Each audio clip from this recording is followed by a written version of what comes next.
Our first assignment together is a missing person commission. There's no need for combat or venturing into any hollows, so it's completely safe. Honestly, I can't think of a better way to test your skills. With all due respect to the client, a proxy's role is to guide people through the hollows. Is it worth hiring a proxy for a commission that doesn't even involve going into one? Don't get me wrong, I'm definitely not trying to pass this off on you. Your ability to navigate the hollow is unquestionable. That's what makes a proxy a proxy. But this role involves more than just that, and this commission is a perfect opportunity to demonstrate those other skills. To be honest, the client barely gave us anything to work with, just pieces of info. That's why this is a perfect chance to show off your skills in gathering intel, spotting details, and negotiating. All the makings of a top-tier proxy. All right, you've sold me. Let's see what we're dealing with.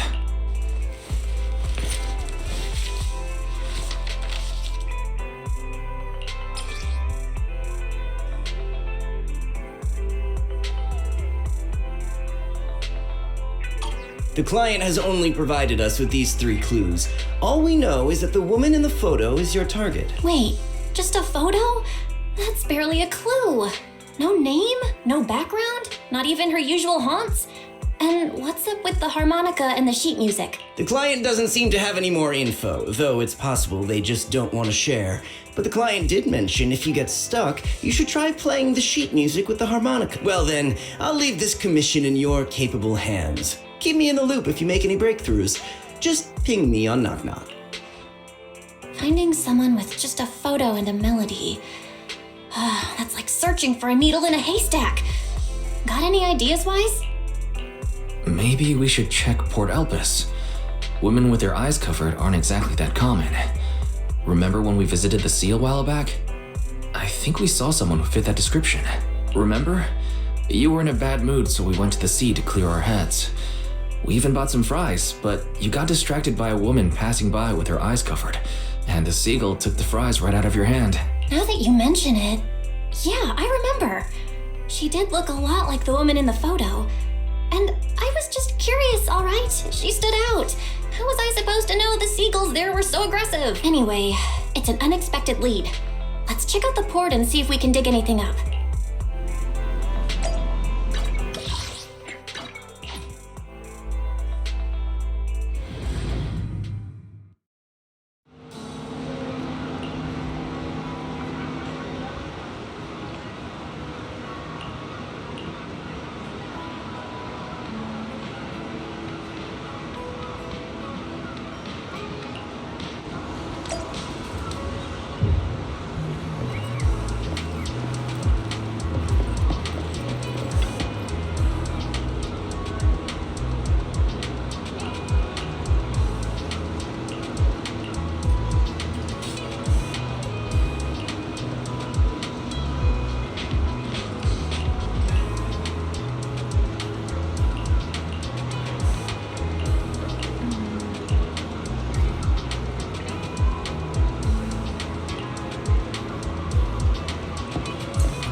I've got nothing.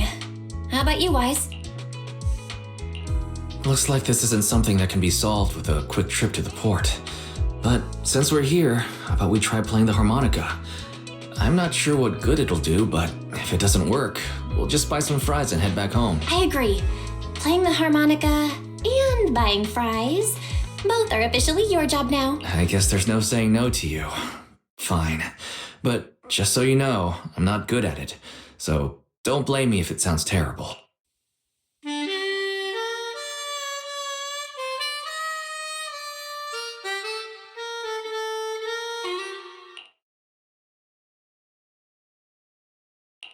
That was pretty painful. And it didn't do a thing. Let's just grab some fries and call it a day. Excuse me. Were you the ones playing the harmonica just now? Sorry for my brother making a bit of a ruckus. We'll just... Wait. You're the person in the photo. When did you... I didn't even hear any footsteps. My apologies. Moving quietly is second nature to me. I didn't mean to startle you. If I may ask, where did you learn that melody?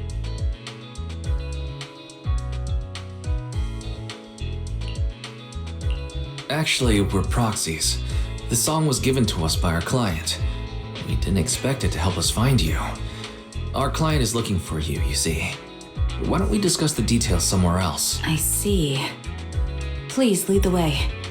I'd also like to meet this client of yours. Why don't we head back to the store? Okay, let's go check in with Shepard.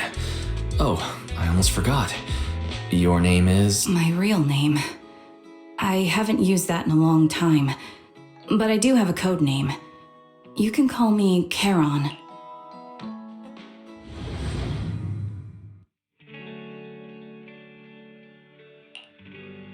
Miss Charon, I've already contacted the information broker who issued the commission. Once he gets here, it shouldn't be long before you can meet the client. Feel free to have a seat on the couch. I'll grab you something to drink. Thank you, but please, don't mind me. By the way, the second row from the top on your TV wall, third unit from the left, it has a connection issue. You might want to check it out when you have time. Let me see. You're right. How did you pick up on that? I thought there was some lag lately. I rely on my hearing. I lost most of my vision in an accident. I can just about make out the outlines of my surroundings.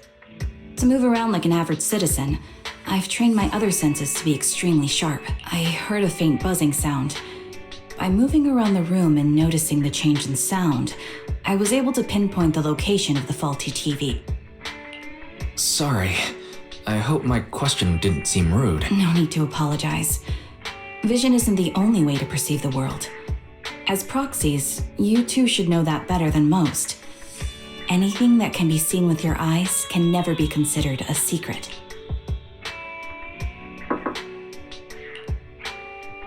It's me again! You two found the target already? Wow, Faithin, you guys are incredible. If you're always this fast, you could take on anything.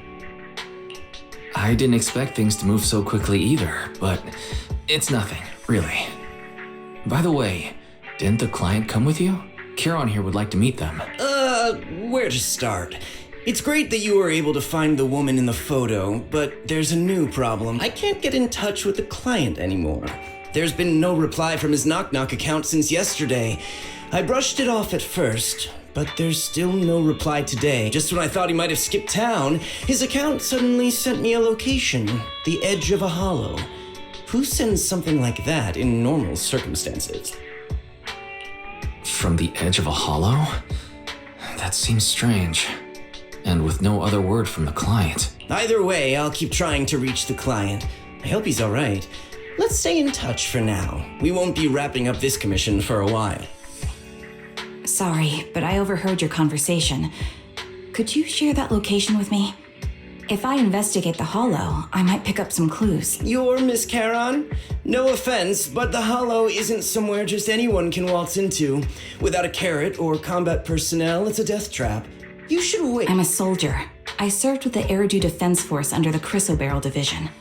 Even after retiring, I've made countless trips into the hollow. You can trust in my combat skills. The heart rates of you and the two proxies here seem to have just spiked. Don't worry. My military days are far behind me. I have no current ties with them. As for getting into the Hollow, proxies, can I request your assistance?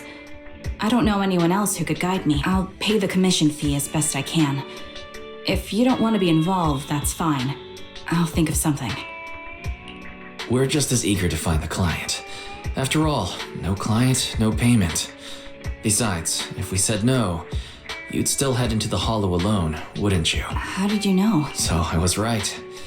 You remind me of how Belle and I used to be. So fixated on finding someone that nothing else mattered, not even your own safety. Well, since Miss Charon wants to investigate, I'm willing to act as the proxy for no additional fee. Just leave it to us, Shepard. I see. That works for me. With the client still unreachable, my hands are tied. Please, look into the Hollow, and be careful. I'm really sorry for troubling you both. Finding this client is very important to me, so I may have acted a bit out of line just now. Don't worry about it. Seeing how determined you are to find this person, we can't just sit back and do nothing. Let's work together to find them.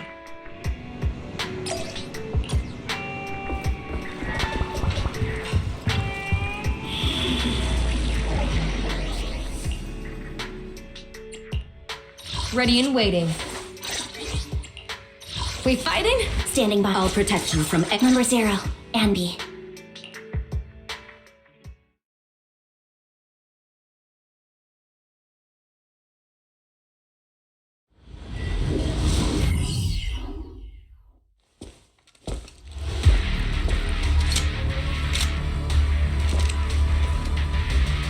Miss Charon, I need some time to calculate the Hollow route. Leave this to me, Proxy. Actually, I've been to this Hollow before for reasons. I still remember the way forward clear as day.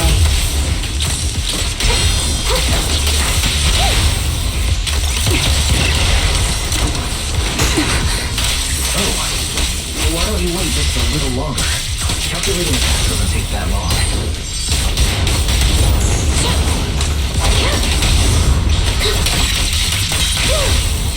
It'd be more efficient to retrace the path ahead. It should be right around here. I wasn't here too long ago. One moment, Proxy. I might have misremembered. I just need to think. ready. I'm sure you're well aware that Hollows undergo periodic facial distortions and reconstruction.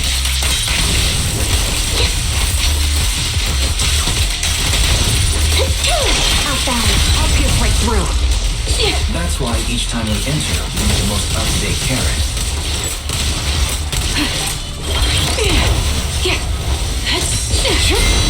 You're not lost because you can't remember. You're in my sight. After you left the Hollow, spatial distortion occurred. That's why. A perfect conduit. Don't hesitate. Sorry for being so presumptuous, Proxy. I got ahead of myself and made things difficult for you.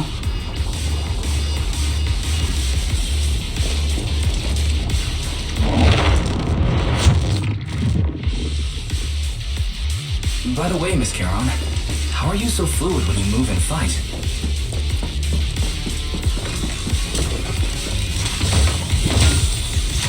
Is it because of your exceptional hearing and tactile senses?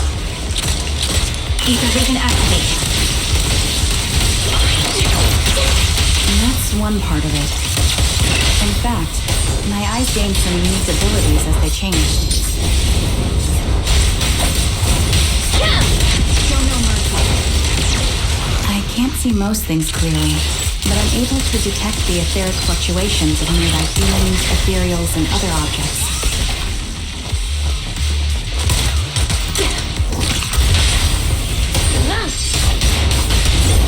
Engaging head-on. Wait, something's up ahead.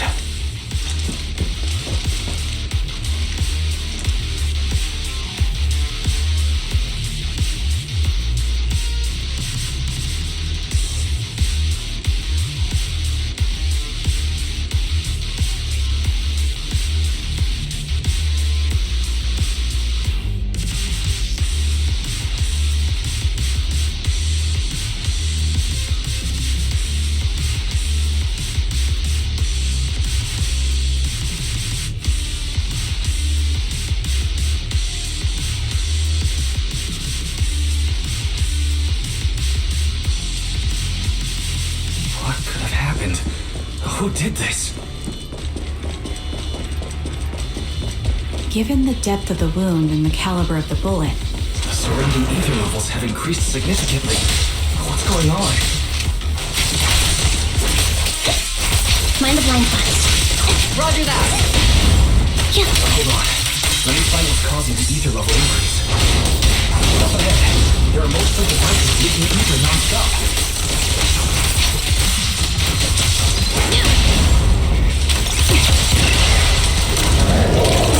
this bullet will reach it. Those are high-pressure ether storage tanks, filled with highly concentrated ether.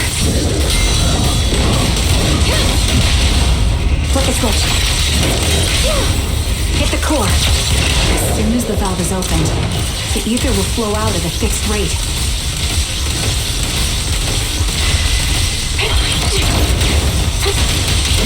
Such high ether concentrations will make the nearby ethereals more active and cause more to show up.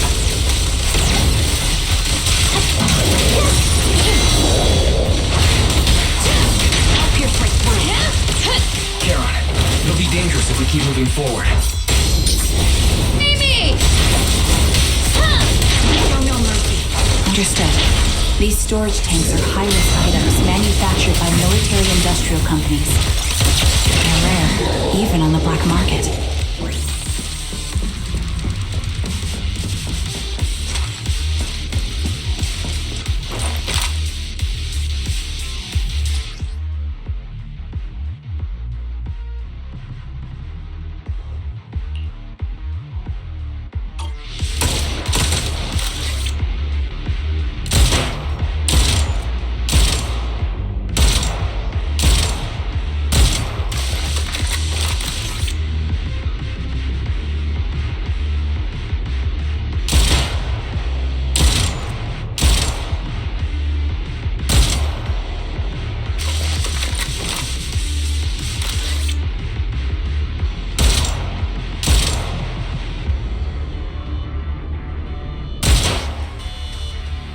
All high-pressure ether tanks have been disabled.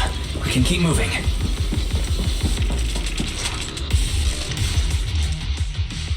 Proxy, there are 4 people over here. They're all still alive. I'm not detecting any ether fluctuations from any other life forms nearby. They're still survivors. Charon, can you check their condition? Confirmed. 1 is seriously injured. A bullet pierced their lung. The other 3? No internal injuries, just a few minor wounds. They're all unconscious, the one with severe wounds. His etheric fluctuations are nearly completely gone. He's beyond saving. Who are you? Help me. It hurts. So cold. I don't want to die. Is there nothing else we can do? If we contact the hospital and get him out of the hollow right away... His internal organs are ruptured. He'll bleed out long before we can get him out. No rescue team can beat the clock when life fades this fast. Am I dying? I just want to go home.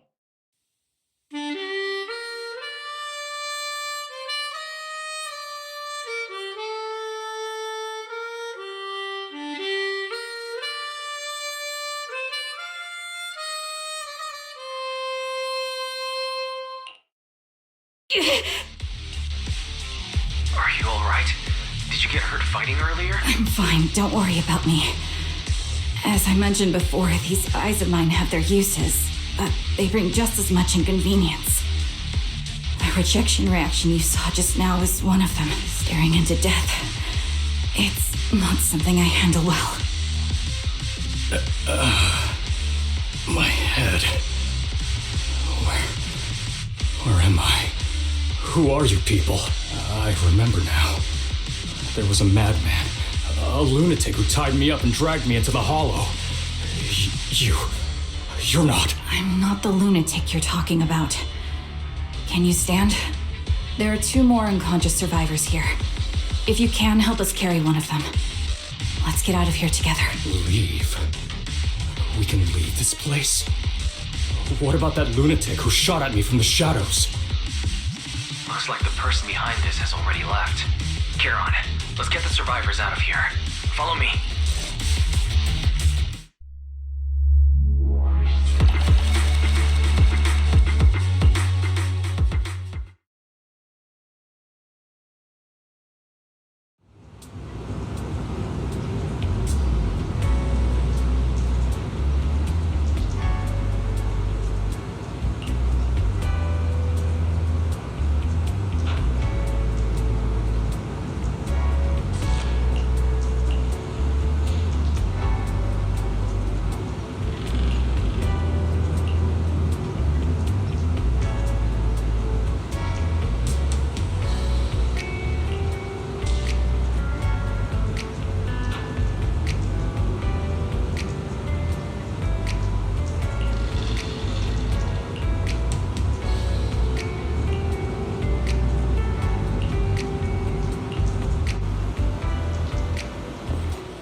Thank you all for assisting me, even though I'm a stranger.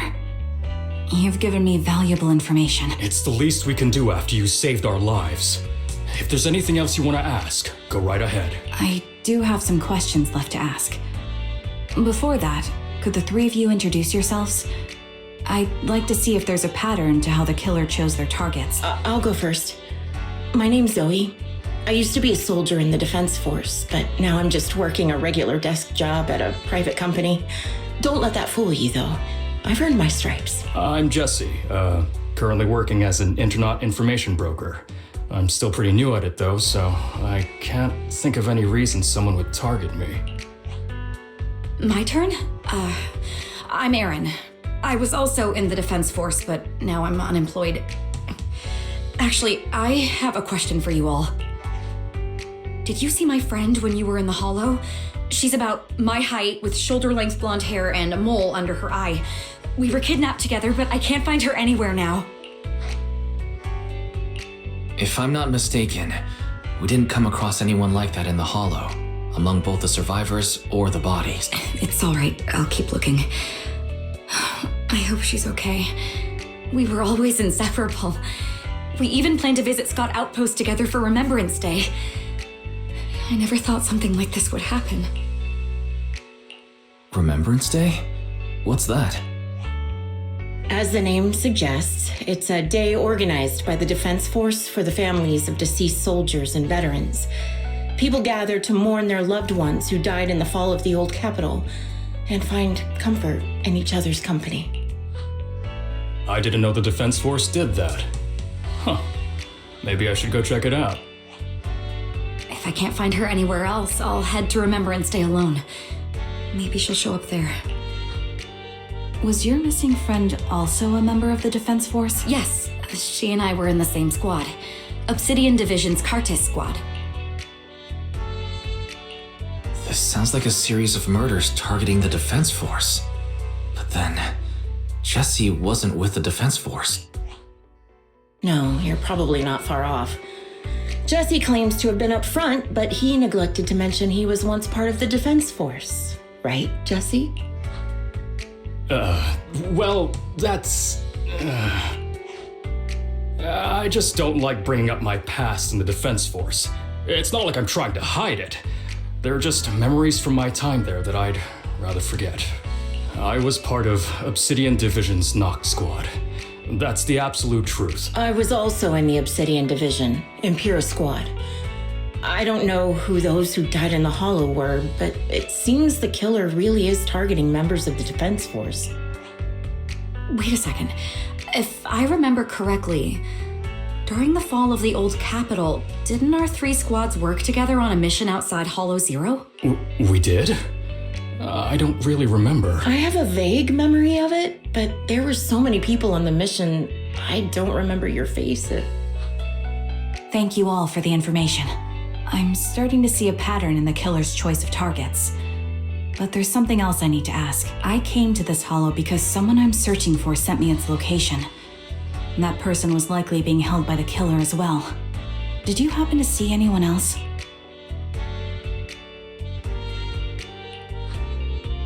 You're not giving us much to go on. At least tell us what kind of person you're looking for, male or female, what they look like. Can't offer much help without that. Sorry, I don't have much else to share. Even so, if any of you remember anything else that may be useful, please let me know. This is very important to me. You don't even know who they are, yet you're so determined to find them. Is it really going to be an issue if you can't find this person? Maybe. I've been searching for someone for a long time. They might be the key to achieving my goal. I see. Whatever happens, I hope you find them. If there's anything I can do to help, just let me know. Thank you. But please, prioritize your own safety. If the killer is targeting former Defense Force members, there's a good chance they'll come after you again. Stay vigilant. Of course. Once I've checked out Remembrance Day, I'm locking myself in my room and throwing away the key.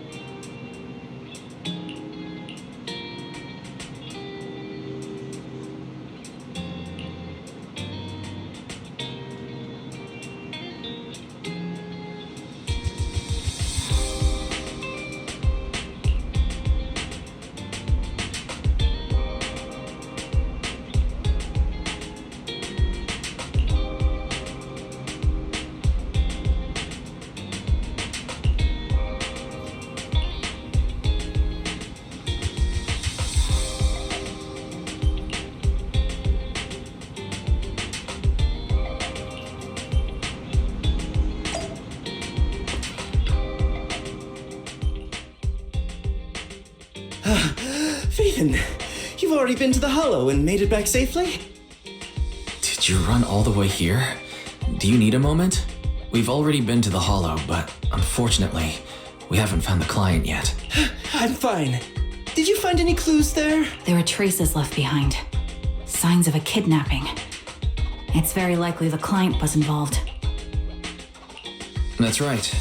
It seems the client was kidnapped, taken into the Hollow, and later moved again. We're still looking for more clues. So, what made you rush over to the store? Well, just take a look for yourself.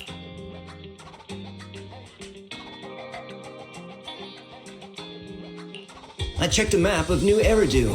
This spot, it's another Hollow entrance. We were just stressing over a lack of leads, and now one conveniently falls into our laps? Something about this feels off. You're sure it's just a disappearance for now and nothing more serious has happened, right? If that's the case, the situation is still manageable. No matter how shaky the clue is, let's keep investigating. Just be careful.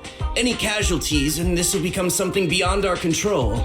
At that point, stop the commission and contact me. I'll bring in some professional hollow experts to deal with the situation.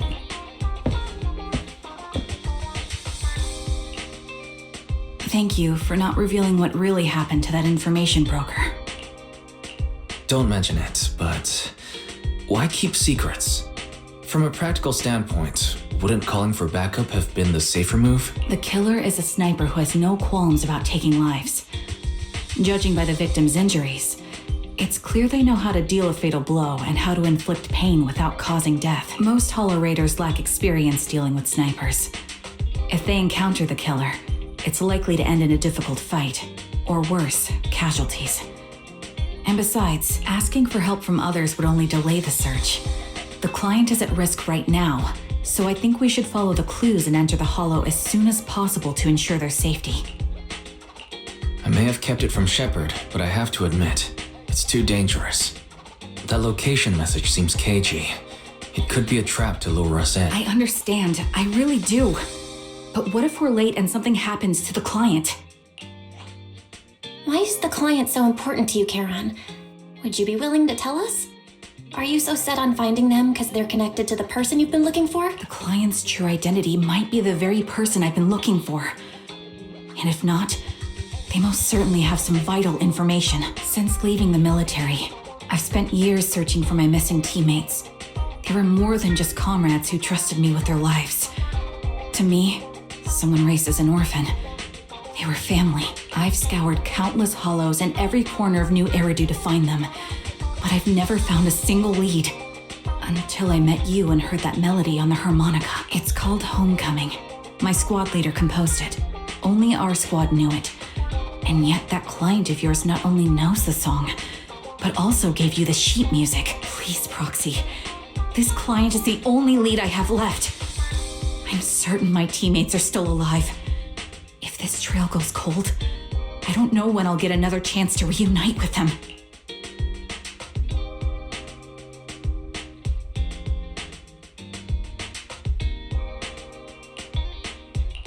I understand how anxious you must be right now.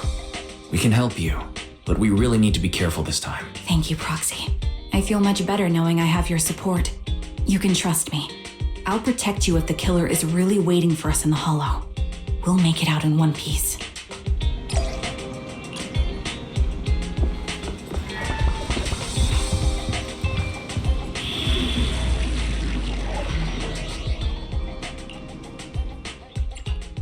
Awaiting further instructions. We fight. Number 0, Captain of Silver Squad. It's been a while. Soldier 11, reporting.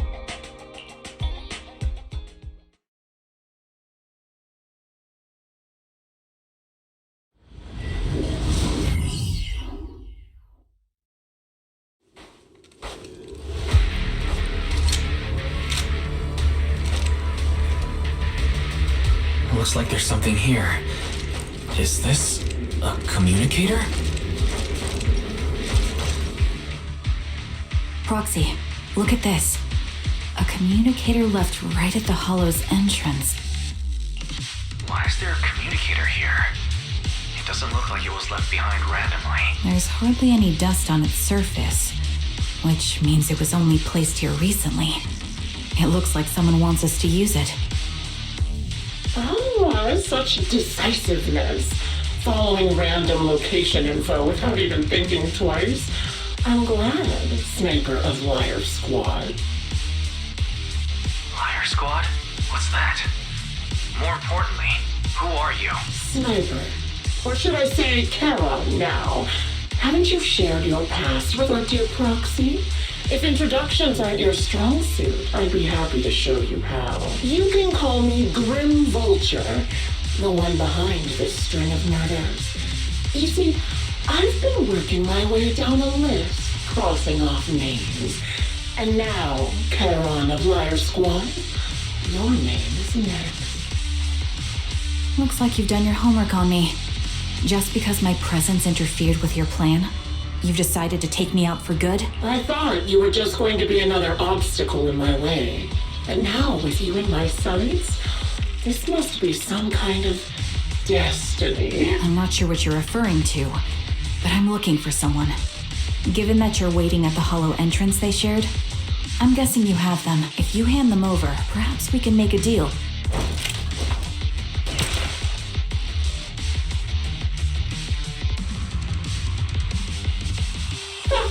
So your version of making a deal is stalling for time to locate me and lining up your shot?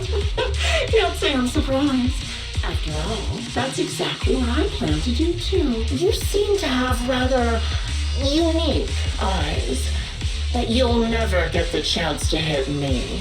After all, no one's better at counter-sniping than me. Seems talking won't resolve this, but I'm not averse to using force. Now that's the spirit.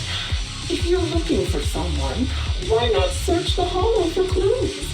Providing you can survive both my attacks and those of the ethereals, of course. Oh, and I've prepared a little gift for all your trouble. I hope you still have that determined look on your face after seeing it.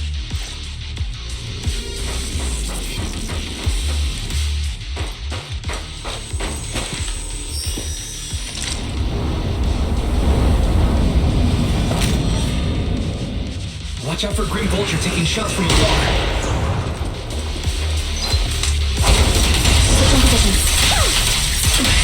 Is there nothing we can do?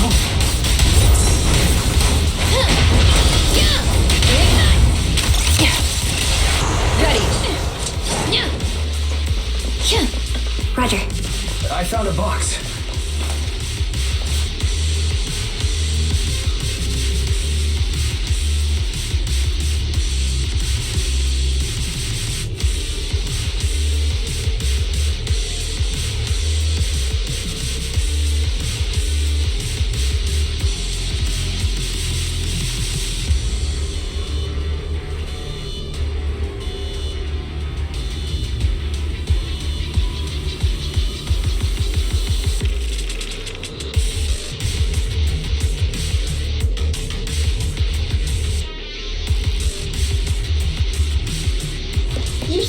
Remember what's inside the box, right? The teammate's cap. The one sticks of his war.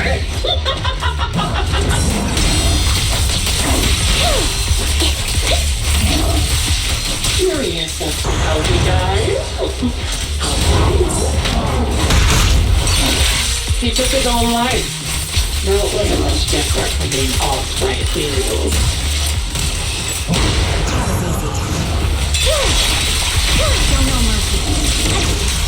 Ethereals have almost completely taken over his body. He was incorrupted, covered in ether crystals. His core fully formed.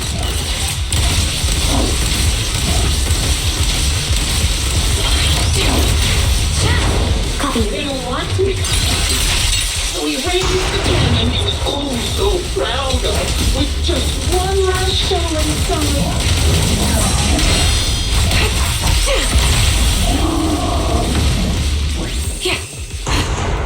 And just like that, another high-pressure ether tank. And a lot of ethereals have already been drawn to it.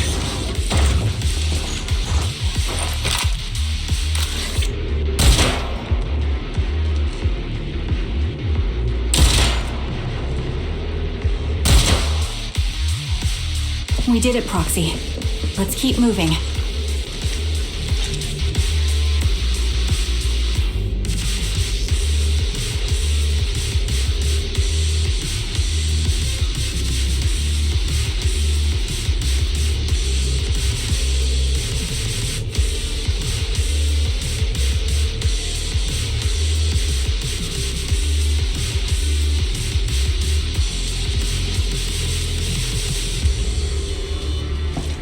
Charon's favorite gloves.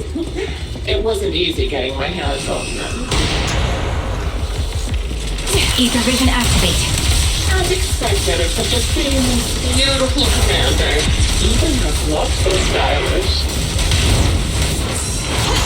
Off balance. I'll pierce it through. Such a pity. In the end, I'll throw you into nothing. Don't you think that's a shame, little traitor? Prepare to burn! But you, man, they can no longer hope. Imperials gnawed off her arms as part of her leg as well.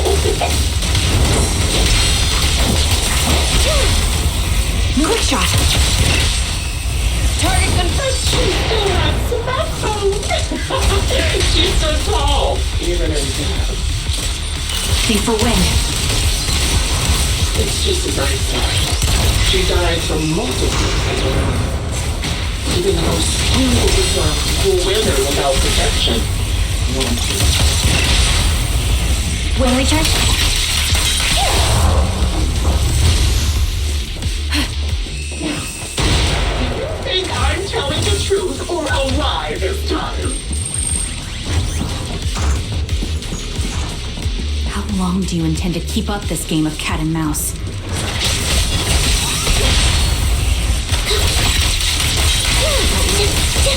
I'll be coming to your hideout soon. Wipe that smile off your face and wait. Wait and see what I'm going to do.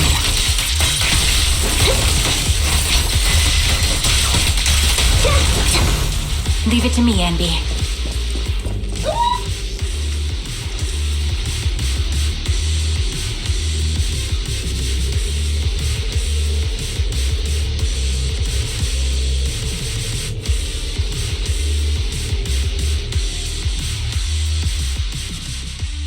Congratulations! You found the third box. Inside is... Who was it again? Oh, right. A piece of bloodied fabric from COMRADES' clothes and some damaged engineering gear stained with Leafy's blood. There weren't enough boxes, so I had to cram them together. They're just a medic and an engineer. Not exactly combat material, right? Surely you're not mad. Oh.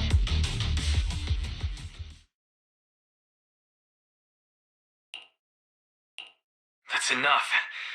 Using her squad mates who are like family to mentally torture her. How much longer are you planning on doing this? Oh dear, did I go too far? My sincerest apologies. It's just watching you plunge headfirst into my trap was so entertaining. I may have gotten a bit carried away, you know? Relax, the person you're looking for isn't here, and those are just fakes. I didn't actually take them from her comrades. Her comrades are long since corpses in the hollow, after all. How could I possibly have gotten hold of their clothes?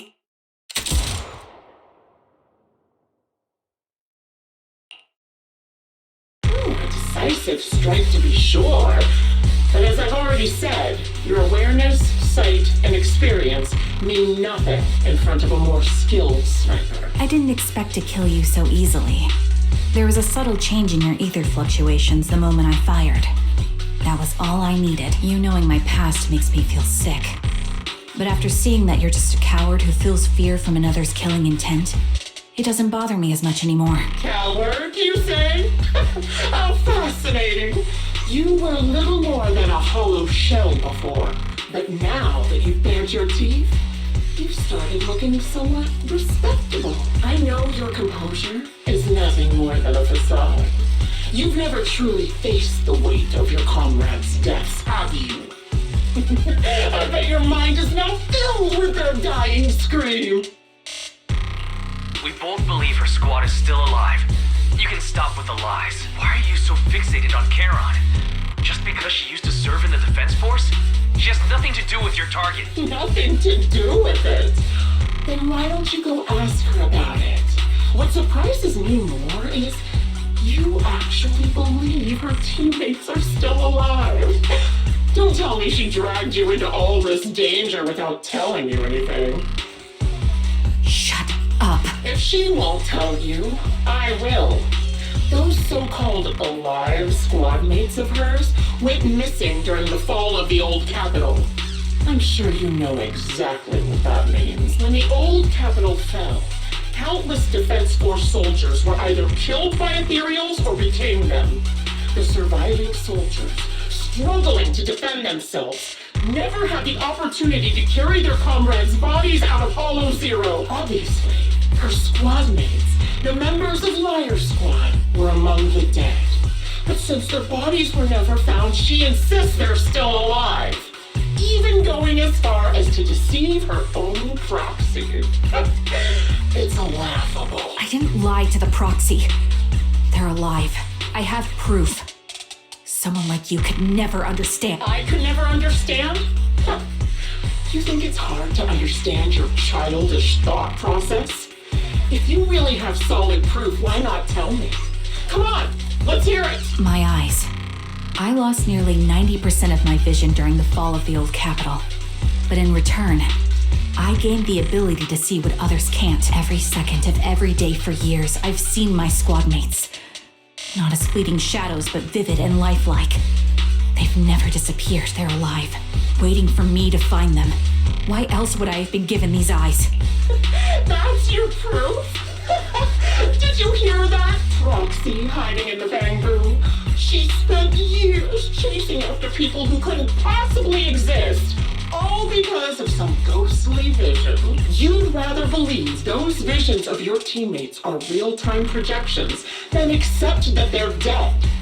What if I told you the way I described their deaths before was the absolute truth? Will you finally face reality? Or will you keep fooling yourself, believing in ghosts? I guess you'll keep deceiving yourself. Because that's how you survive. I'm not lying to myself. I really want to find your squad mates who have been missing for years and were officially declared dead? You couldn't protect them when the old capital fell, and now you're just making up stories to fool yourself, to give yourself some so-called reason to go on, to latch on to any stupid excuse. You're just a selfish, naive coward who did nothing and couldn't do anything when your comrades were dying.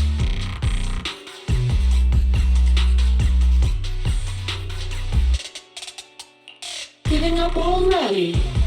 At least you've got a shred of dignity left. Nothing disgusts me more than a useless hypocrite. Enough of this. Time to die, coward. Charon is not a coward. Someone who enters the Hollows despite the condition of their eyes is anything but a coward. At the very least, she's far braver than a criminal like you, who hides in the shadows, enjoys torturing others, and is constantly in fear of being caught. Proxy, Your proxy sure has a way with words. I won't waste any more of my breath. Just die already. I've completed analysis of the surrounding fissures. Charon, step out of it. We can use that fissure to escape.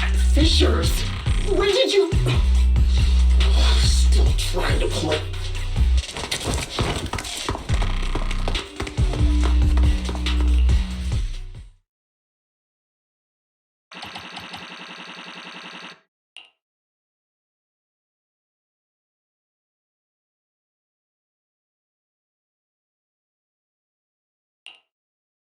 Charon?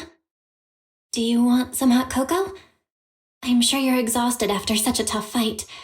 You should get some rest. thanks, but I'm fine. Don't listen to Grim Vulture. They'd say anything to get under your skin. Once we start doubting the truth, we've fallen into their trap. No, Proxy. I think Grim Vulture has a point. Maybe it's all just in my head, the things Grim Vulture left. When I touched them, I was reminded of the day the old capital fell. I felt the same sensation when I touched an injured comrade. I tried to shake off that feeling, but the truth is, I can't stop thinking about the possibility that all my squad mates are dead. Would you be willing to share more? What really happened on the day the old capital fell with you and the Liar Squad? That day, in the first hour Hollow Zero started expanding, Defense Force HQ thought it was just a normal Hollow disaster, and thought they could suppress it with the standard amount of troops. Liar Squad was among the first troops sent there. Before we left, our superiors promised reinforcements would be on the way to support us in combat, so we didn't need to worry too much about facing the Ethereals. But soon after we began the mission, we realized things weren't going to go like we thought. The Ethereals came at us like an endless tide. The Hollow expanded beyond control, And more importantly, the reinforcements never came. The Defense Force troops outside the Hollow soon realized this was no ordinary disaster. Hollow Zero was devouring Eridu at horrifying speed. The reinforcement plan was called off, and the promised troops retreated. Honestly, even if they had come to help, it wouldn't have changed anything. I watched as members of the advanced force around me died one after another, or were corrupted into ethereals.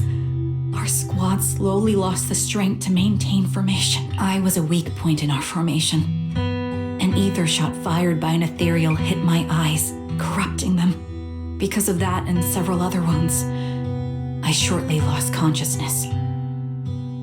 I'm not sure how long I was out, but just before losing my vision, I briefly regained consciousness. The last thing my eyes saw was my squad mate standing in front of me. Looking back, when I woke up again, I was already back at base. The higher-ups detonated the Shiryu pillars and finally managed to bring Hollow Zero under control. I don't know who rescued me from the Hollow, but none of my squad mates had made it out. For some reason, the image of my squad mates being the last thing I saw has stayed in my mind.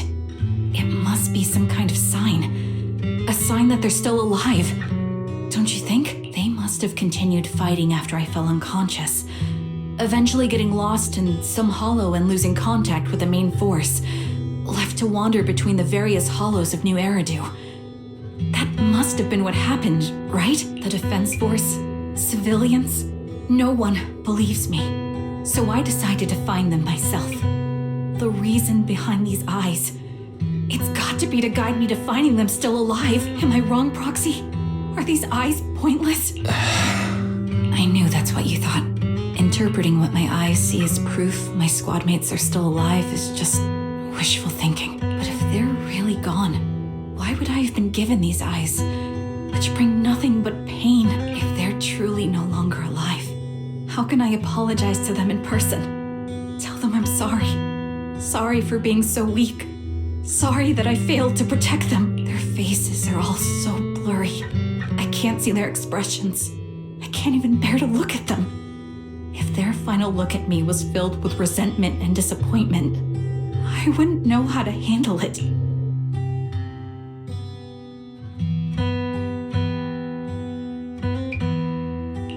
Charon, listen to me. Even if everyone else thinks you're wrong, Belle and I will always stand by your resolve to find your squad mate. You don't need to make any justifications. Because someone close to us is missing too. And we desperately hope she's still alive.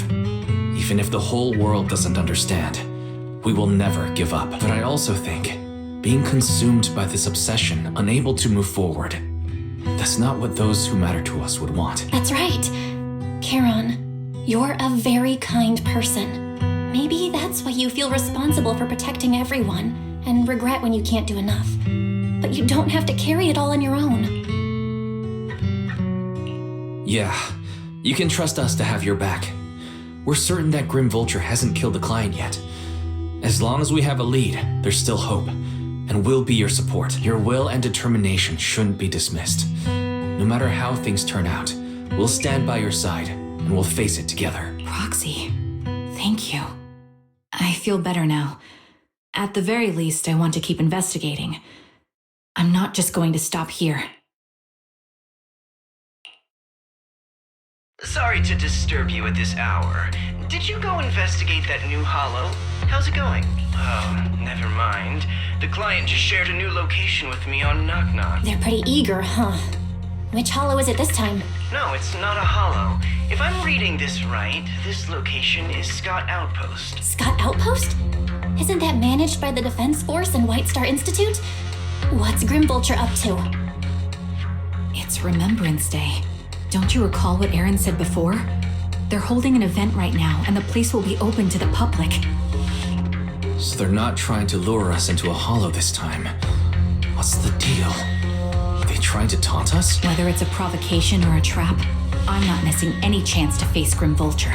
Proxy, will you go with me?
Miss, I'm sorry for being mean to you before. Mom told me you were protecting Dad until the very last moment before you passed out. I shouldn't have said you left him to die. I'm really sorry. Zeta was really young when it happened, so she was too little to understand, and I haven't really talked about it. I hope she didn't upset you. No, she was right. If only I'd been strong enough to take down most of the ethereals, maybe they wouldn't have ended up in that situation. Oh, that's not fair. The old capital was falling. No single person's strength could ever be the deciding factor in the face of a disaster like that. In spite of it all, you survived. If they were still here, I'm sure they'd see that as something to celebrate. I've always known the truth. I failed to protect them. A weakling like me survived, and the rest of them disappeared without a trace. This isn't solace. It's the worst possible outcome. That's something I can't face. I've never had the courage to tell you I couldn't protect your loved ones. All I can do is wander New Eridu, hoping to find some trace of them. Even after all this time, I still haven't accomplished anything. I'm sorry. You really don't know us at all. This isn't the worst possible outcome by any means. Styx, my husband, and all his comrades who lost their lives, each one of them left behind their own legacy. Just look all around you. Everyone standing before you is a legacy they protected that is carried on to this day. After my husband passed away, Zeta and I received survivor benefits. And with all the odd jobs I've been doing, we've managed to get to where we are today. Styx always wanted our daughter to study art, and Zeta's interested in it too. Now, that dream has become a reality. She just got accepted into the art school in Janus Quarter. Mom and I have our tough days, but I often think of Dad's cheerful laughter, and that memory gives me the strength to keep pushing through. One day, it'll all pay off, just like it has now. Thank you for always being by my husband's side, even at the very end. Well, I suppose you must have heard about my condition from my son. Ethel, Cocytus used to tell me about you. He often took leave or skipped work to earn extra money by part-timing, or to care for you when you were sick in bed. Yes, that's true, but I bet he never told you my illness became so bad that I needed major surgery, and he worked his tail off to raise the money. Who would have thought he would pass before me? I used the benefits from his death for the surgery, and that's the only reason I'm here today. In a way, his passing allowed my life to continue. Every time I think about it, I feel like I need to keep my body healthy and live a few more years. The sights I see, I believe he can sense them from somewhere far away. When I was too weak to take care of him, it was you and your comrades who stayed by his side. Thank you for everything that you've done for him.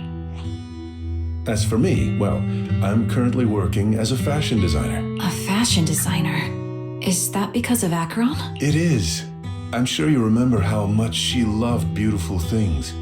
She was always into fashion, so I decided to become part of that world. That way, she can always be with me. I admit I had no idea how fun fashion design could be until I actually gave it a shot. I wish I'd figured that out sooner.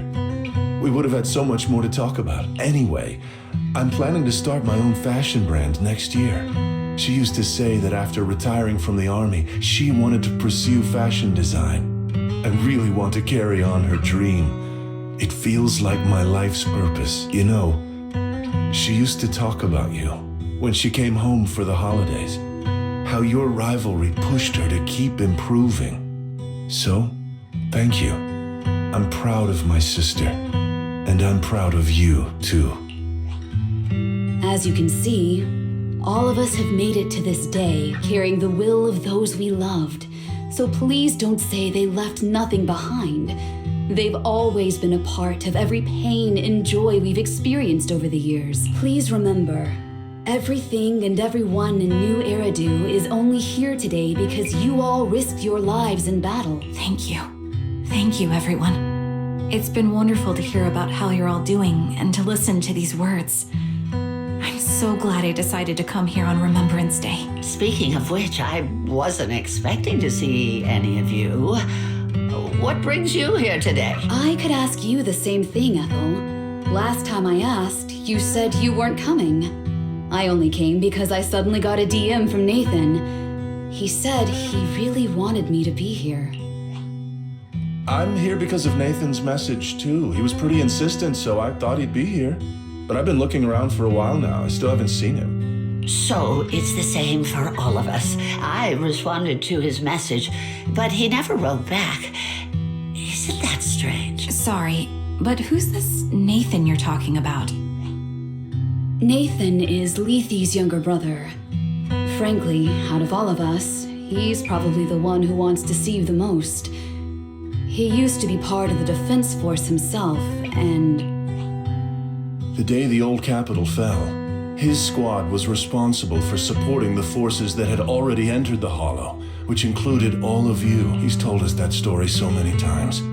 When they saw how bad things were in that Hollow, some of the reinforcements called off their plans and pulled back. He tried to stop them, but there was nothing he could do. He always blamed himself and wanted to find you to apologize.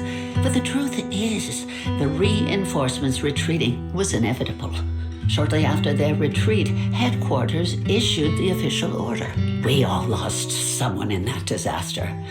And for a while, we resented the reinforcements for their decision. But over time, we came to understand it, and we eventually let it go. There was no avoiding casualties in that battle. In hindsight, it wasn't wrong for headquarters to prioritize saving their strength. May I ask what the name of Nathan's squad was when he was in the Defense Force? The Impera squad of the Obsidian Division. Is something wrong? Nothing. It's just... I think I might have stumbled upon the answer I was looking for.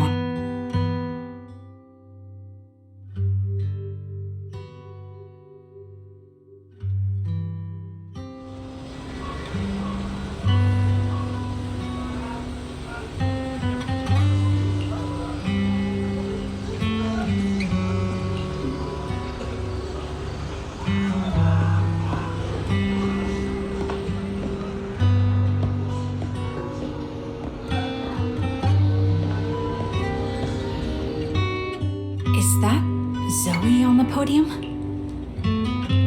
Is she here to speak on behalf of the soldiers? A decorated veteran. That seems fitting. But I don't see Jesse or Aaron around. Didn't they come? Everyone please, quiet down. Zoe, of Nemesis Squad, a representative of the veterans, will now deliver the Remembrance Day speech. Hello, everyone. I'm honored to stand here and speak on behalf of all of the soldiers of the Defense Force. Today, we gather to commemorate Remembrance Day, a day born from the tragedy of the old capital's fall. Many of us lost relatives or friends in the disaster, and I am no exception. Every member of my squad perished in that battle, leaving me as the only survivor. Losing the friends you cherish to the Hollow is a pain that never fades. It's a sorrow that will stay with us, now and forever. However, to the families of the fallen soldiers, hold your heads high with pride for your loved ones who gave their lives. They fought to the very last moment when the old capital fell. Death isn't the end, nor dishonor. It is their eternal medal. They gave their lives facing an unstoppable disaster, exchanging their sacrifice for the world we have today. In doing so, they fulfilled their duties as soldiers to perfection. Without the blood they spilled, Eridu would not have endured, and new Eridu would never have risen from the ashes in honor of the wishes of the departed. Look ahead, people of New Eridu. Our thoughts and remembrance of those who passed will be carried in every flicker of candlelight and in every bouquet of flowers.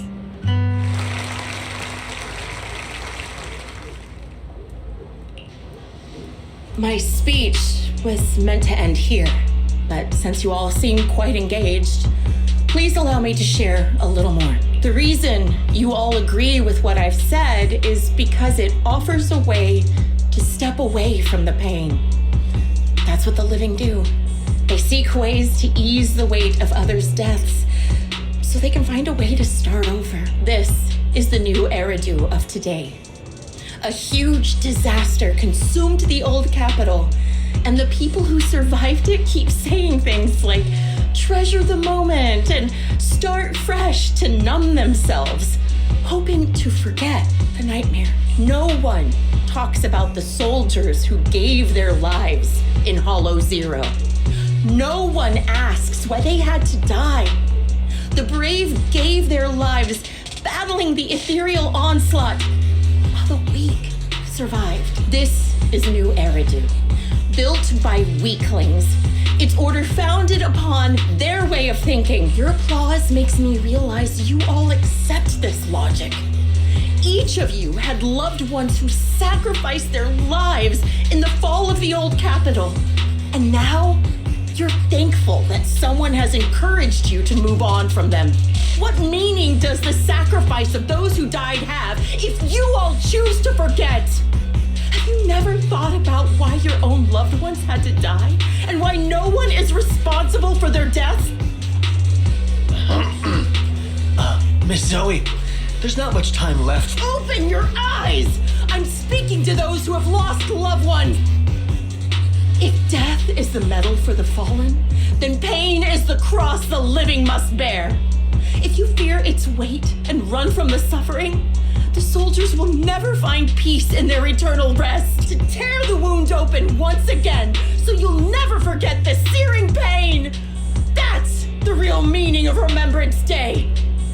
I don't agree. Charon, I didn't expect you to be here for Remembrance Day. How are things going with your search? Seems like you have something to say. Among the people standing here, there's a woman who raised her daughter with the survivor benefits left by her husband. Another who's been able to carry on with her life thanks to the final efforts of her child. And yet another who's found purpose because of the influence of his late sister. The will of the deceased lives on in every person here. The soldiers who died during the fall of the old capital fought for this. The future that their loved ones are making for themselves now. The old me might have agreed with what you said, but someone taught me that pain and hardship can lead to hope. They helped me see that hope could be inherited, not just destroyed when life fades. That's why I believe the departed didn't leave us wounded or with a heavy cross to bear, but with a melody. Each of us holds a harmonica that plays the melody of life. At first, it may sound awkward, but it will eventually flow smoothly, taking on our own style, until it merges with our soul. You seem quite certain about what you're saying. Tell me then, what kind of melody is left behind by those we've lost? I'm not sure. I can't picture the exact melody, but I trust the answer I've chosen. And I trust everything I've seen and heard. A vague and insubstantial answer, isn't it? I was right about you, Charon. From the moment we met, I knew we'd never really understand each other. I'm sorry you feel that way. Everyone, I apologize for taking up your time. My speech ends here. Please feel free to continue with your visit.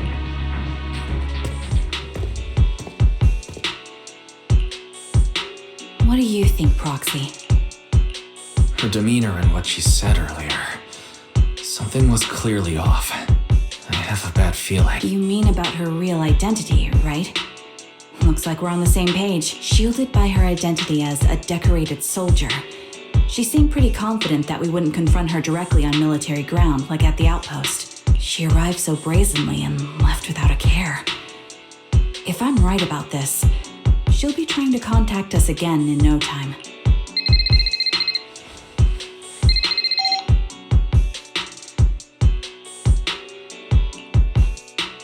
Looks like you're a little busy, so I'll keep it short. The client just sent me a location via Knock Knock, along with a picture of several unconscious, tied-up individuals. I'll send you the location shortly. It should be an entrance to the Hollow in Port Elpis. At this stage, I don't have any further requests. My only hope is that you'll proceed with caution. A location with a picture of the hostages. Looks like Grim Vulture is losing patience and wants to put an end to all this. Charon, what's your plan? No matter what you decide, I'll stay by your side till the end.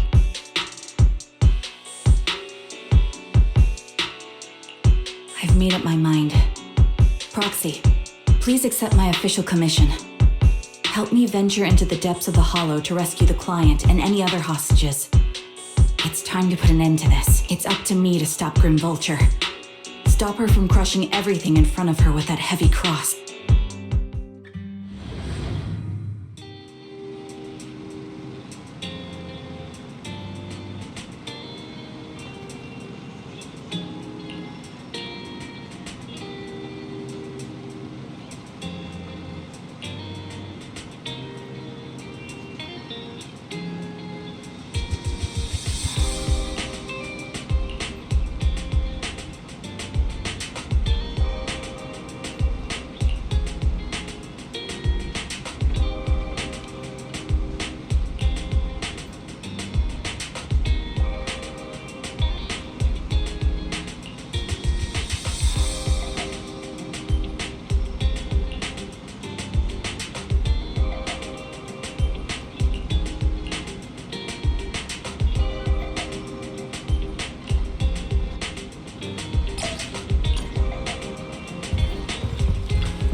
Awaiting further instructions. I'll protect Number 0, Ambi. Ready and waiting. Ready for combat.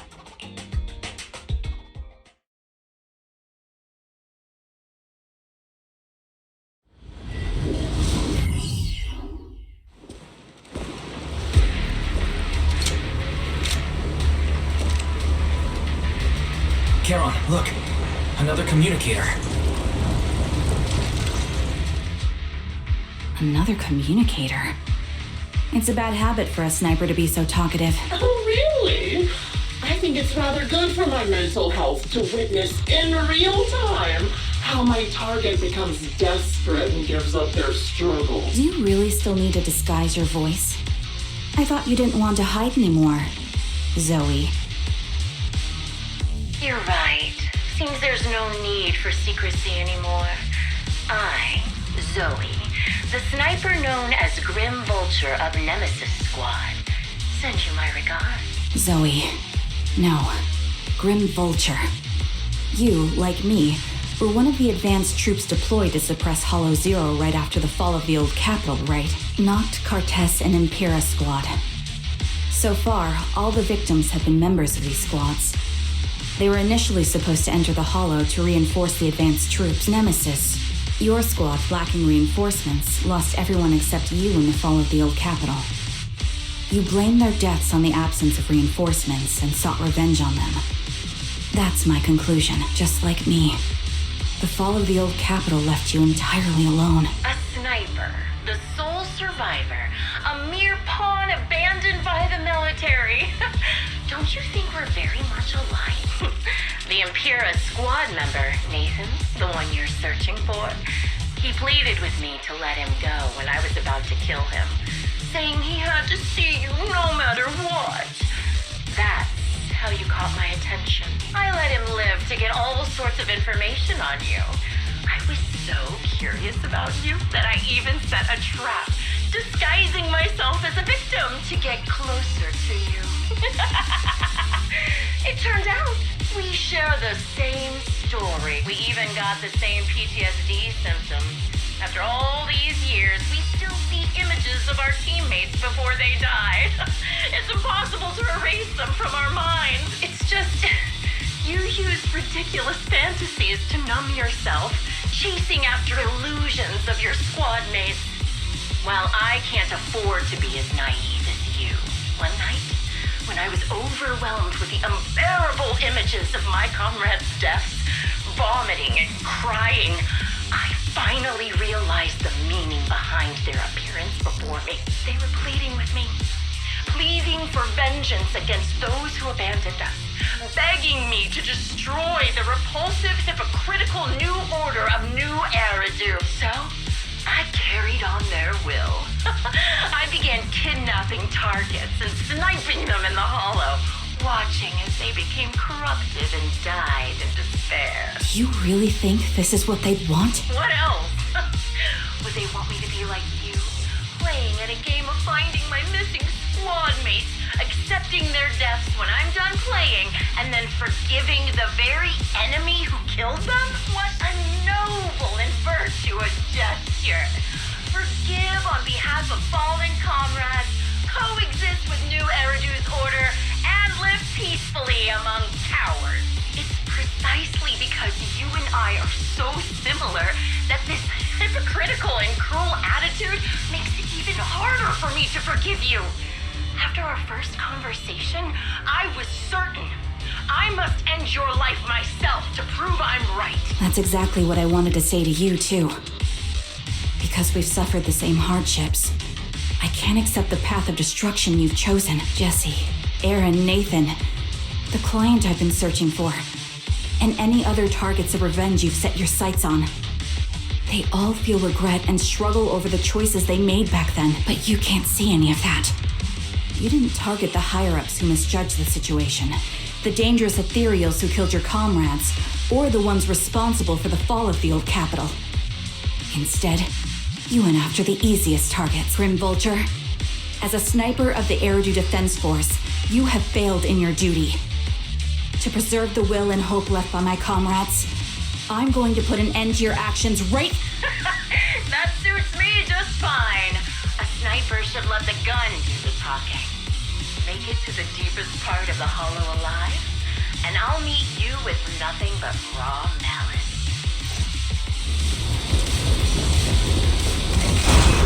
Since you made it here, let's reward you with a few things you don't know. Not Cardus, Impera, and many other squads. Did you know the reinforcements that were meant to back us up ended up deciding to retreat? Copy that. Relying on a show of hands to vote. Isn't that ridiculous? Our lives gone such an absurd way, like a kindergarten election for class monitors.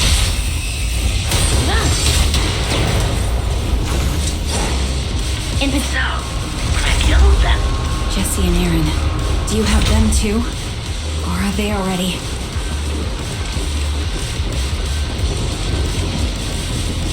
you still care about them? Or should I say... It looks like I haven't made enough of a threat to life if you still have the time to worry about them. Into the...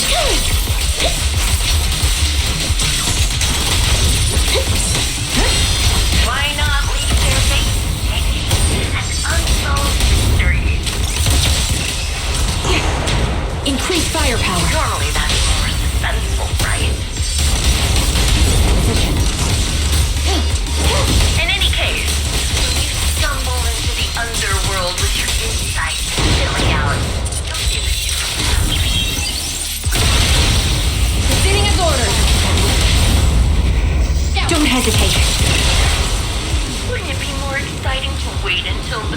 The wind and rain are picking up. This extreme weather is perfect for sending you to your grave, don't you think? No one will hear your screams and cries as you die. You bird! How fast? By the time the rain stops,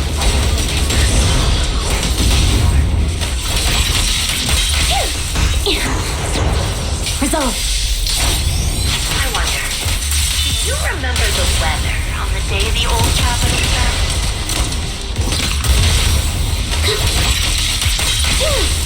It wasn't heavy rain like now, but the sky was dark. Both yours faded out of the hollow pond. Such determination deserves praise. Now, the final showdown you agreed on.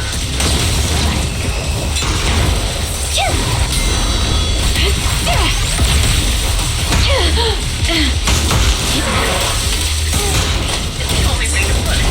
What sniper ever confront their enemy head on? Confirmed. This is your requiem, this bullet. I prepared a little gift for you. I made it. You're an imperial landing and cloning a high-ranking officer.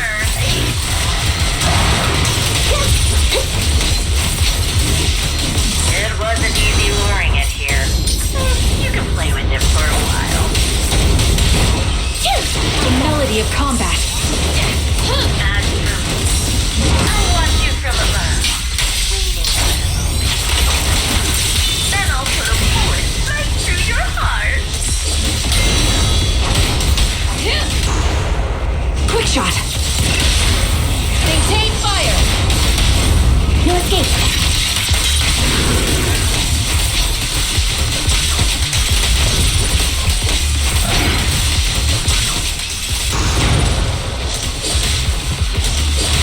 Recalibrating.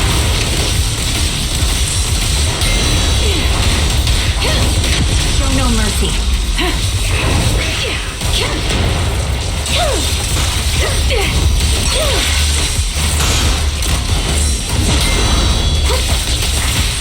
Pierce right through.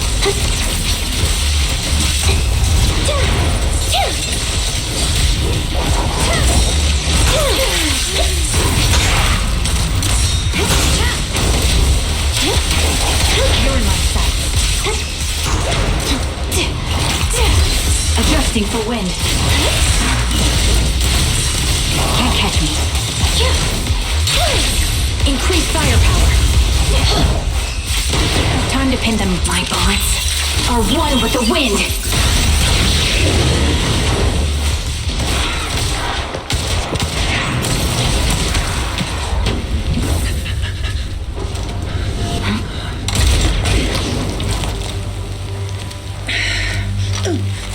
The real failure as a sniper is the one who's been forced into a corner, like you!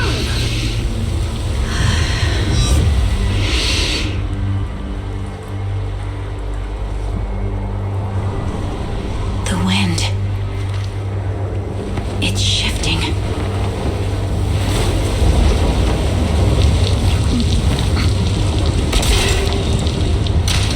I won't fall for your distractions so easily. What? I will surpass you with my own melody of victory.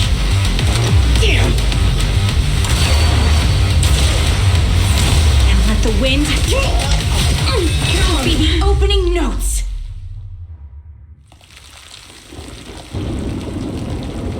Charon! No! Wake up! Charon! That's...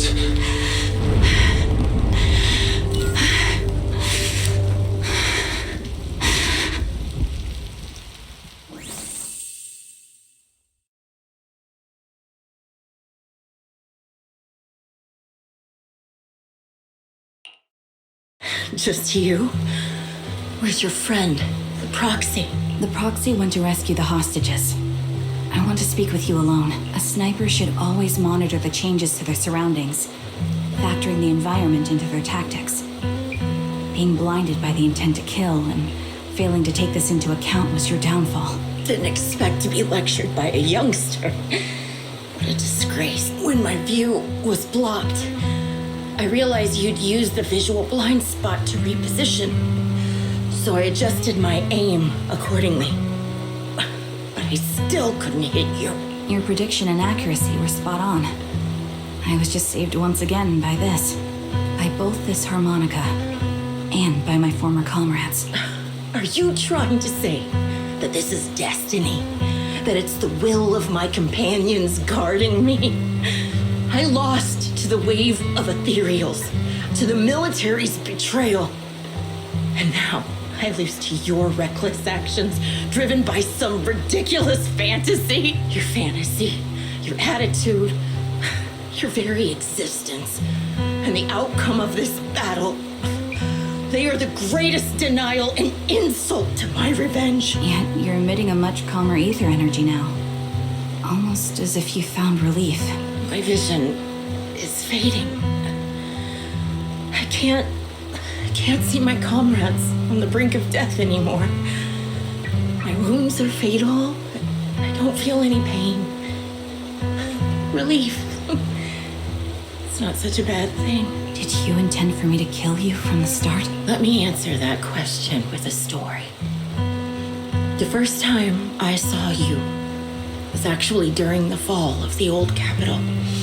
My comrades were all dead, and the reinforcements the higher-ups promised before the mission never came. I can't even remember how long the fight went on. Ultimately, I had no choice but to retreat, failing to bring back my squad mates' bodies. I made my way through one battle line after another. The advanced troops were nearly wiped out. But when I reached a certain front, a small squad of survivors called out to me. Few people can still stand after such severe corruption and injury, but all 5 of them were still fighting. They were protecting a girl who had lost her sight and fallen unconscious while searching for a way out of the hollow. They told me they were beyond saving. And if I planned to retreat, I must take the girl with me. I couldn't turn down the last request of a group of heroic soldiers about to die in battle. Your comrades entrusted your life to me. I was the one who brought you out of the hollow. You already know what happened afterward. It didn't take long for you to leave the Defense Force after you came to. Just like me, I developed PTSD so intense that sometimes I couldn't even hold a normal conversation. But for me, the hardest blow was the death of my squad. To an orphan like me, they were family. If the reinforcements had kept their word and provided support, they wouldn't have died for nothing. Don't you ever have that thought? To say I don't would be a lie. But I think deep down you know. From the moment we stepped into the hollow, there was no way we were getting saved. Given how quickly the hollow was spreading, and the ever-increasing number of ethereals, it would take the sacrifice of countless Defense Force troops to suppress it. It wasn't something that could have been accomplished in such a short time. The reinforcements would have only been a drop in the bucket. More sacrifices without results. Canceling the reinforcements, sending the advanced troops to rescue as many civilians as possible to minimize casualties. I think most commanders would have made the same decision. Objective and cold logic. I understand it, of course. But when you see members of the reinforcements living happy lives years later, can you still keep your composure? I couldn't. Even if the chance was minuscule, I wanted my squad mates to survive. But they turned that chance to zero, and still have the nerve to embrace a peaceful future. I can't help but resent them. By the time I realized what I'd done, I had already taken several lives. Nathan. When I tied him up and was about to kill him, he begged me to spare him, saying he had something to give you, no matter what. That was when you re-entered my line of sight. I think I've said this before. We're very similar, yet we have completely opposite beliefs. After meeting you, I became even more certain. In the face of suffering, I chose destruction, while you were destined to choose to protect. You're still entangled in your obsession with your squad mates. If this continues, you'll eventually sink into a void of despair. Your hope is like a bubble, ready to burst at any moment. The version of you I want to kill is the complete one, who can firmly reject my answer. If you haven't found your answer yet, then I'll be the one to push you forward. I kill you, or you end me. Either way works. But after seeing your growth, maybe I'd prefer you to step over my body. That's the final answer. Why? Emptiness and doubt. No matter how many targets of my revenge I took down, nothing changed. Aiming my gun at former comrades, drowning in hate and rage, all it left was a hollow emptiness. But you're different. You've gained unconditional trust from the proxy. You have the courage to fight through my trap. And eventually, you'll have a melody that's uniquely yours. My belief has faltered. I finally remember. My squad mates were fools, just like you. You're right. They would never want me to become this way. I talk about carrying their cross. But in truth, I never carried their will. So be it. Take the hostage and go. A villain stained with the blood of others deserves nothing but a miserable end. I'm looking forward to how long you'll be able to protect those in front of your eyes.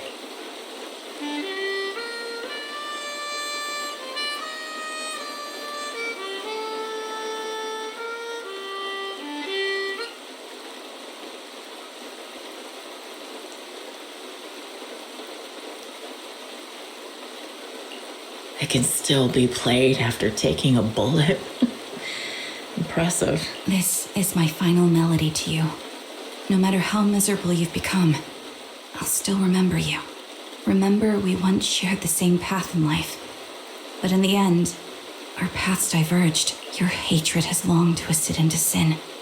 But if not for you, I wouldn't have learned how to hate or found the true targets of my hatred. I used to know nothing. My teammates served as my teachers and taught me so much.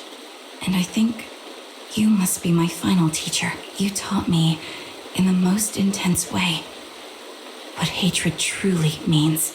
Really? So you found someone you want revenge against too? That's good.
So you're the sniper from Liar Squad.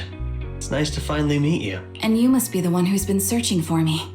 Nathan, the younger brother of Lethe. It's good to see you safe and sound. That's right.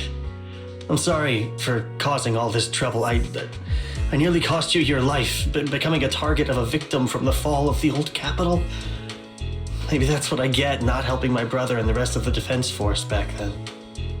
When the reinforcements decided to retreat, I spoke out against it. I had family among the soldiers already in the Hollow, but I didn't have the courage to take that step. The one that might have cost me my life.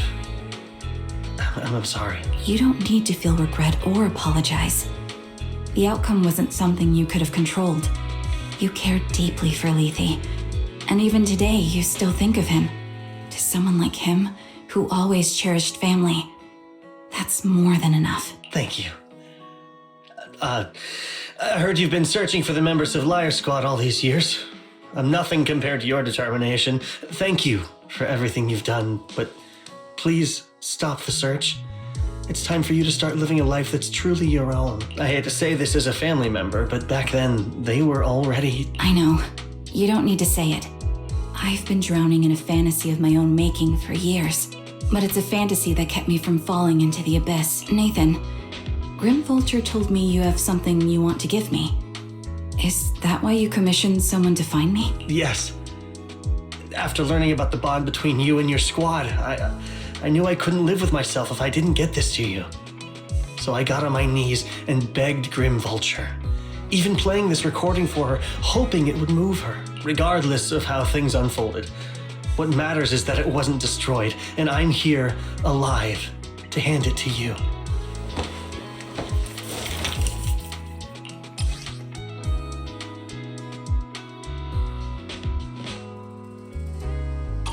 I found this while going through my brother's belongings. It's been tucked away for years. There's a recording on it, and I think it's a gift Liar Squad made for you, but never had the chance to give you. Thank you so much. Do you mind if I listen to it now with the proxies? With me and Belle? We're honored. I thought we were just here to collect the commission fee today. Go ahead. As for the commission fee, I'll pay it to you both shortly, so don't worry about that.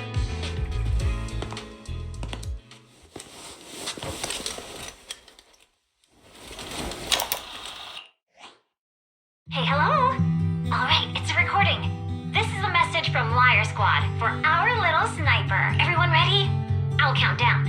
3, 2, 1. Congratulations on your 1000th day with Liar Squad! Hey, you guys are totally out of sync. Captain, can we redo this? The anniversary gift has to be perfect. That's our assault specialist, Charon. She has a strong sense of aesthetics, prioritizing beauty in both combat and her daily life. She taught me a lot about makeup and fashion. Oh, she won't care if we're a little off. Forget the re-record. Let's just get it done and order the cake. We don't want him to sell out. That's our medic, Kakaitis. He's usually lazy and a bit of a smooth talker, but he's actually very capable and kind. He taught me a lot about unconventional negotiation tactics and ways of handling things. You two, stop arguing during the recording. I've already ordered the cake. If you keep rambling, we really will have to re-record this. Cut the chatter already. And that sticks, a reliable artillery specialist. He's the oldest in the squad. He loves sharing photos of his daughter and reminiscing about how he wooed his wife. The way he won her over inspired me a lot. All right, let's all calm down. Wouldn't want to get on the captain's bad side. Captain, would you like to go first? We can edit or re-record whatever we need to. That's our scout and engineer, Lethe. He's a bit self-conscious because of how his younger brother excels, and he's somewhat introverted. But he's actually very capable. He taught me sharp observation skills, calm execution under pressure, and how to make use of the environment. Okay, thank you all for settling down before I completely lost my cool. It's fine. No need to cut anything or re-record. Let's just keep it as it is. Loud and messy, just like our Liar Squad. That's our captain, who took me in and taught me how to play the harmonica. And the real Charon. I'll make sure to explain properly to you later, Proxy. As you've heard, this This recording is a little gift from the 5 of us. How time flies. When I brought you into the squad about 2.5 years ago, you were just a shy kid who blushed whenever you talked to someone. Over these 1,000 days, you've really worked hard to keep pace with our fighting rhythm. You've done incredibly well. In the last mission, your successful sniper kill of that high-risk ethereal really helped Charon a lot. I hate to say it, but yeah, I went too far in last time. Thanks for getting me out of that mess. Just this once, I'll admit, your moves were more elegant in that fight. And not just that fight. Ever since you became a quicker shot and learned to adjust for wind speeds on the fly, we've been taking fewer and fewer hits. Makes my job way easier. So, cheers. You often worry about not doing enough. But in these 2.5 years, you've absorbed everything I know about stealth, reconnaissance, and tactical countermeasures. Trust me, you'll become an incredibly skilled sniper. Having you covering us from the rear makes every fight feel safer. But you still have a lot to learn about socializing and romance. When peace finally comes to Eridu, leave us and live your own life. Where did that come from? She's not leaving us. Even if she retires, she'll move into my house and I'll spoil her with loads of beautiful clothes. We can talk about living alone in 10 or 20 years.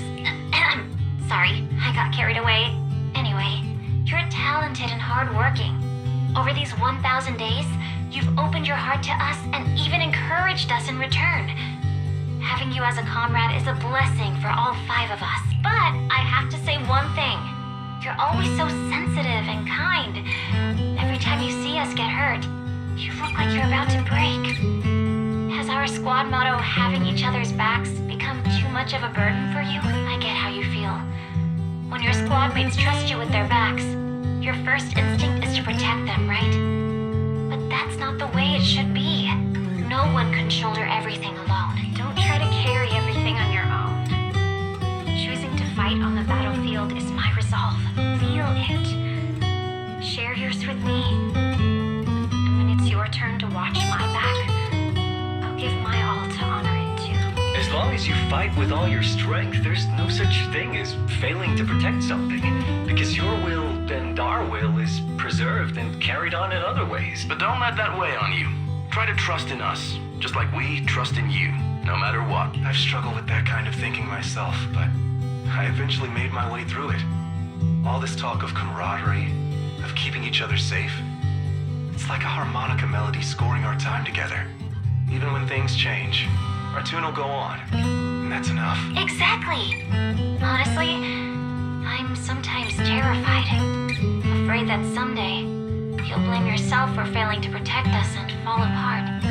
That's why I wanted to record this message. Please, don't try to bear everything alone. Maybe you can start relying on us more, fully entrusting your vulnerable side to us. Our will has long been intertwined with yours.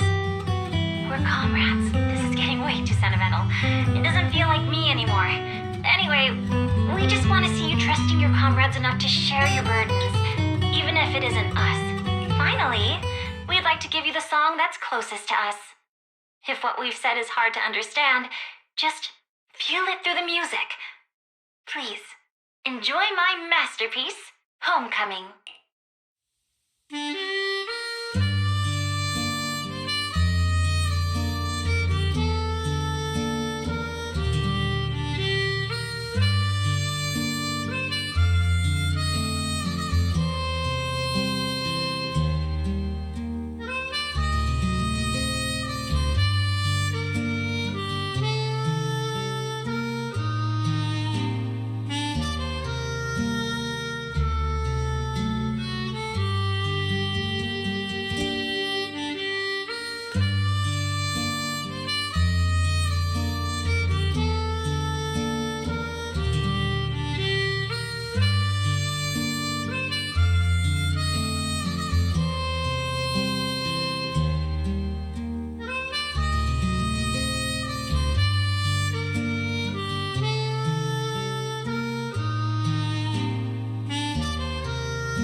Proxy, do you remember? I was once terrified of seeing the look on their faces. Of course. Can you see them clearly now? Yes, crystal clear. As if I've returned to the exact moment of parting. So this is our last glance. This is the answer you wanted me to find. Thanks, guys. For everything.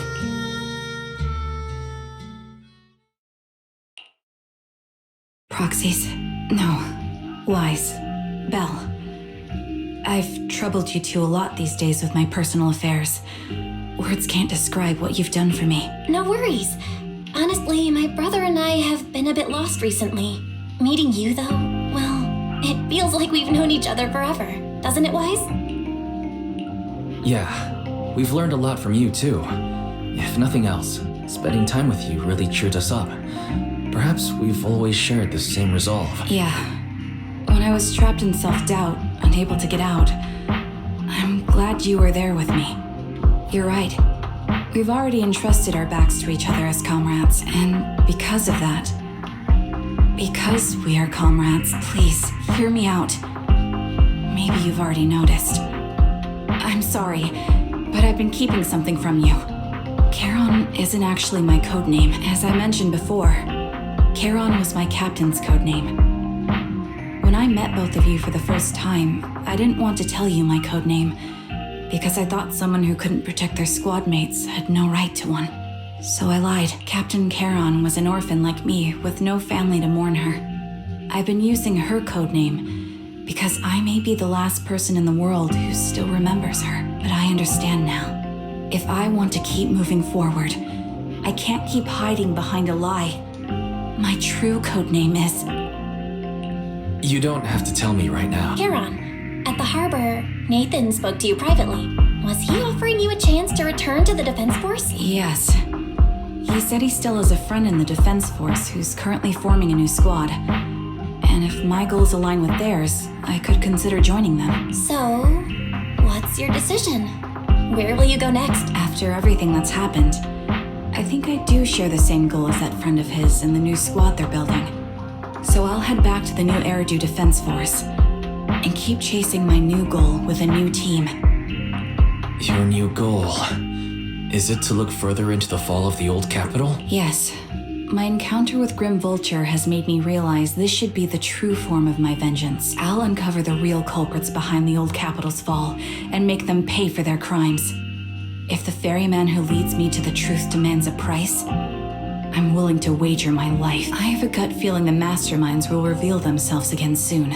To protect the city my comrades cherished and sacrificed their lives for, I won't allow such a tragedy to happen again. By letting the will to protect guide my hatred, I now have a clear aim toward the truth.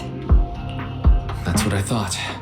If that's the case, then for now, we shouldn't learn your true codename, nor entrust our backs to one another. Are you saying we're on opposite sides? No. We might walk different paths, but those paths will lead us to the same destination. It's just that, for now, we can't say any more than that. To be honest, after facing an enemy as ruthless as Grim Vulture, we're reminded of our own powerlessness. Watching you fight back, almost losing your life to a bullet. That feeling, we're nowhere near strong enough to protect you. And we're not strong enough to open up about our pasts either. Sorry. If this is your slightly selfish principle, I'll respect it. You were once my proxies, and I'll keep this memory locked away as something I cherish. If, as you say, our destination is the same, then we should continue on our separate paths, striving to grow stronger. The next time we meet, I'll reveal my true codename. I hope we can become true comrades. I want your presence to forever remain in the melody of my life. Yes, it's a promise. We'll cross paths once again, Charon.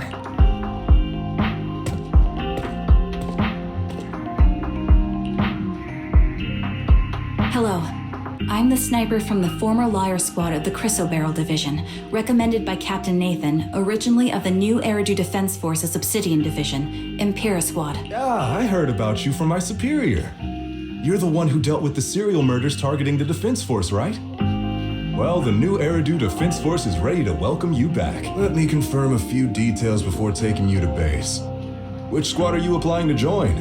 And did you have a code name during your previous service? I'm applying to join the Obsidian Division's Obel Squad. As for my code name, Trigger, I was Trigger of Liar Squad.